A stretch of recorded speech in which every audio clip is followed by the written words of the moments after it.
Councilman Remick. Is there any discussion? If not, all those in favor say yes. Yes. All opposed say no. Motion carries. Item 6.7 is a motion to receive and file the October 2020 paid invoice report. And I do have Jason here on the computer if anybody has any questions. Motion to receive and file? Support. Okay, I have a motion by Councilman Bezura, seconded by Councilwoman Croft. Is there any discussion? Mr. Chairman, I have a few. Sure. Jason, are you still there? I'm here. Okay. All right, Jason, on page 7, item number 10308, Taylor Property LLC, says full site compliance refund on a resident's home, or on a home. I would believe it's a home. Could you explain that to me, or us? Through the chair, to the question, to the supplier, Taylor Property LLC, it's a site compliance refund, and I can't give you the details of site compliance refunds. That would be a question for the planning department, but I believe that this property had put up a deposit for site compliance, and they probably met all the conditions. And once all the conditions are met, the department requests a refund of that deposit, and I believe that's what this amount represents. If you want further detail, I think the planning department could give a little more detail on the site compliance refund. Thank you, Jason. I was thinking that's what it would be. Also on page 46, item number 6280. Page 46.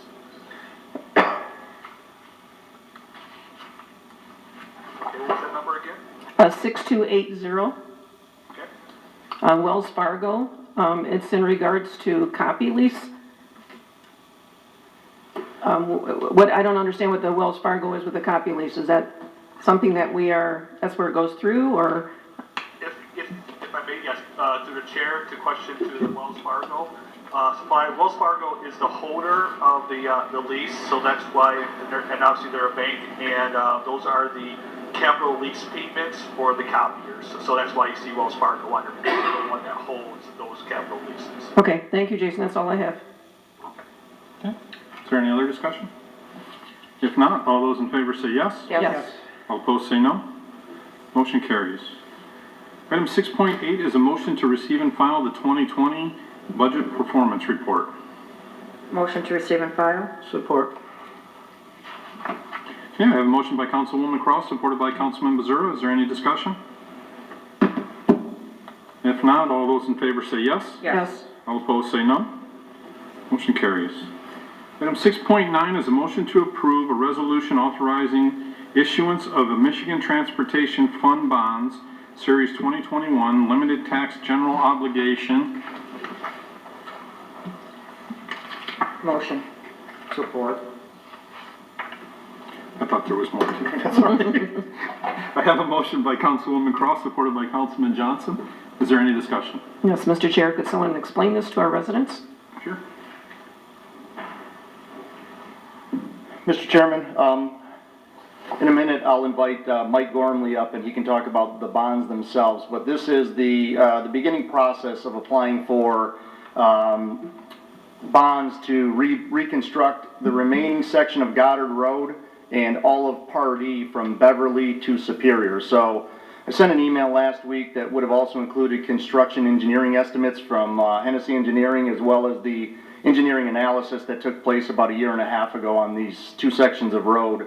They're basically at the end of life. The bonds that were borrowed against previously on those two sections of road have recently expired, or we paid them off.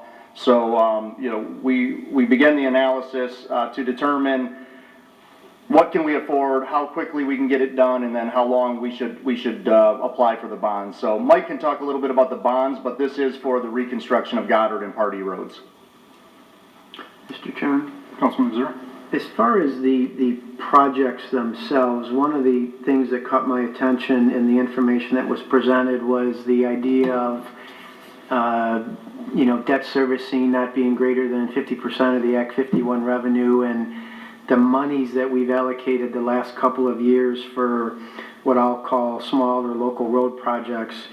would be diminished, maybe 30, 40% of what we have been spending. Is that a fair analysis that we're trading, these 5.2 or 5.7 miles for all the other projects that we've been able to accomplish the last couple of years?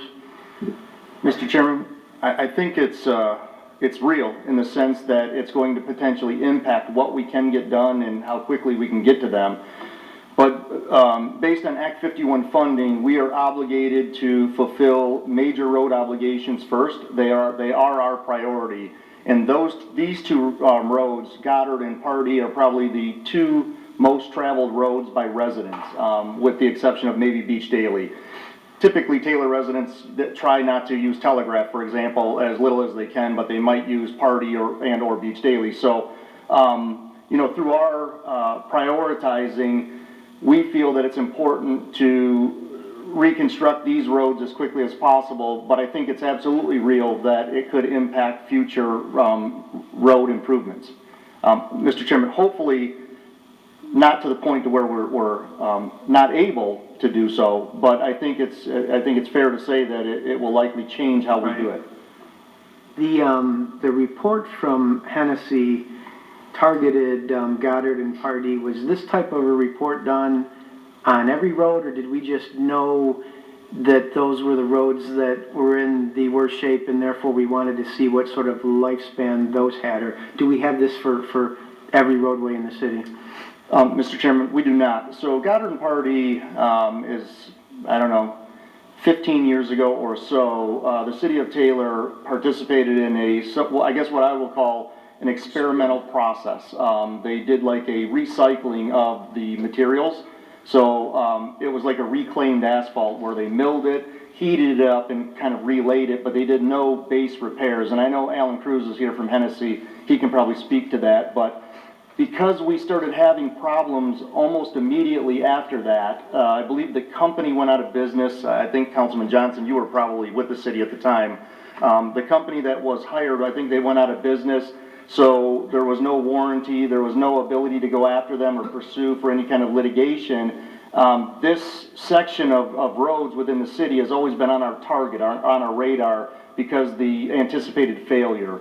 We, about a year and a half ago, we hired Hennessy to do the engineering analysis to really conclude what we had already anticipated. And their recommendation says, it kind of gives, some are 3 years, some are 4 years, some are 5 years if you give it some, TLC across the way. They don't come out and say that we need a whole redo, the concrete and everything. I think it speaks to that, but there's some options in there if we don't want to go that route.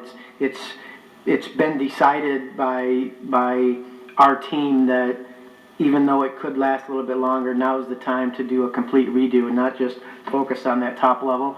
I think based on life expectancy as well as interest rates, that is the conclusion. But I'd like to invite Alan to maybe speak to the engineering itself, and then when he's done, we can have Mike come up and just speak to the MTF, and I'll stand by. But Alan.